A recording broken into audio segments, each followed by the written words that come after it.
How's it going, crew? This is Happy Days, and welcome to a new video where I'm going to share 10 of the tips and tricks that I really like about Terraria, and you may or may not know them, so I wanted to share them with you, the little things that I've picked up along the way as I've been playing this awesome game, and I want to share them with you today. So let's get started. Okay, number one on the list is that piggy banks and safes are actually linked in the game, and an item you put into one piggy bank can actually be accessed from any other piggy bank in that world. The same actually works for safes as well.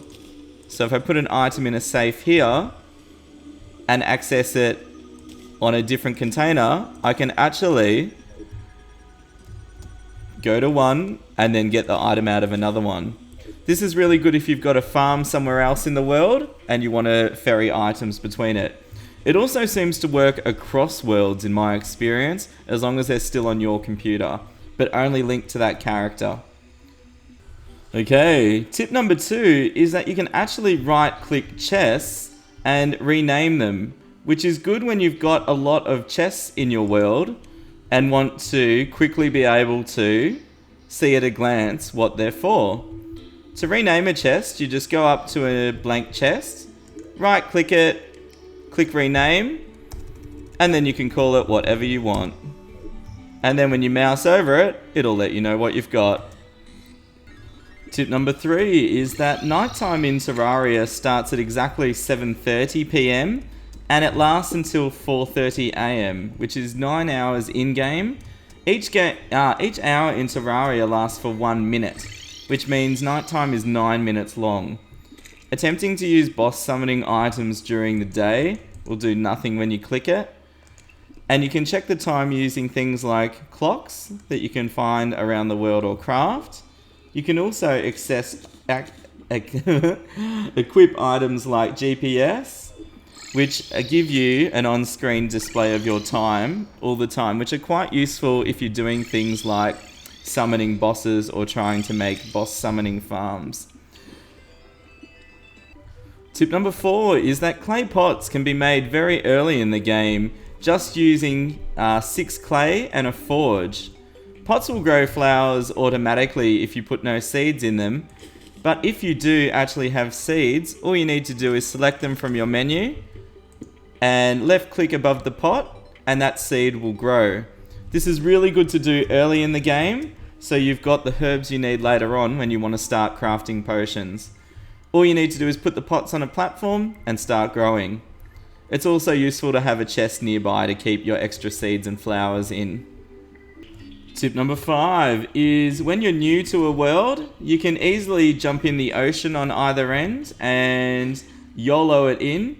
And it's a good way to find ocean chests. They usually contain some, low tier, mid tier loot that you can get really easy in one breath. And I usually don't mind letting my character die, and it's just a quick way to find some loot. You can do this without a glow stick. I was just doing it so you can see what I'm doing. And I usually just let my character die and then respawn back at start straight away. It's a really good way to get some quick loot and accessories. Tip number 6 is that you can create your own biomes by putting a set number of blocks in a certain place. Most biomes will override the normal purity biome. For example, here I've made a hallowed biome just floating in the sky. I've put double the amount. I've put 180 pearl sand and 20 normal dirt, and I've just planted hallow seeds in them. The good thing about learning to make your own biomes is that this is the gateway to making your own farms set to your own parameters. It's really good if you want to farm certain items. Which takes us straight on to tip 7 about trees. Trees need 2 blocks either way, either side of them to be able to spawn a tree. A good way to do it is put down blocks when you're planting new acorns. Also, you can see this little sapling can't grow in the middle now because a tree has grown either side of it. Knowing how to plant trees effectively early game can give you heaps of wood when you're new to the game. Tip number 8 is that you can pick any hammer, even a wooden hammer early in the game, and actually use it on bricks to change their shape. One of my favourite things to do is to make bricks into ramps, which allows mobs to walk up them really easily. It's great for making a super basic trap that mobs just walk up and fall in. Another great thing to do is flaunt the enemy's AI. If you put one brick either side of the lip, when they fall in, their jump AI is to move to the wall and then jump up, which means the mobs will never get out of it. If you add some lava to this, you make a super basic trap that mobs will go in and then never get back out of. And all you need is a couple of bricks, a bucket of lava, and a hammer. Once you've got that design down, you can move on to more advanced things like this, which is still pretty basic, and it's just a nice, easy to make pirate farm, goblin invasion farm. Tip number 9 is that NPC's inventory can change based on a lot of different things, including the time of the day, what biome they're in, which bosses have been defeated, and even if it's a blood moon or not.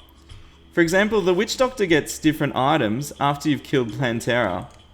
For example, he sells the Tiki armor once you've defeated Plantera, and he even gets different items if you've got a pygmy staff and are in a jungle biome. He'll sell the Hercules beetle, which is great for summoners.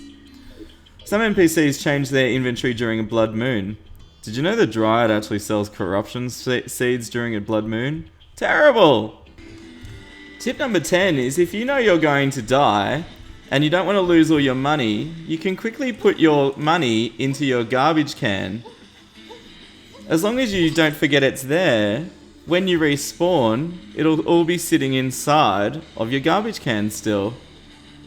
This can be really useful if you've been out fighting a few bosses and you don't actually want to lose that cash. And I want to kill a few gingerbread men.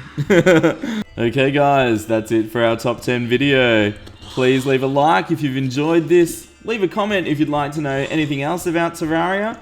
And if you haven't subscribed yet, consider joining us. Everyone's super awesome here and you're going to have a great time. As always guys, stay happy and I'll see you next time. This is Happy Days signing out.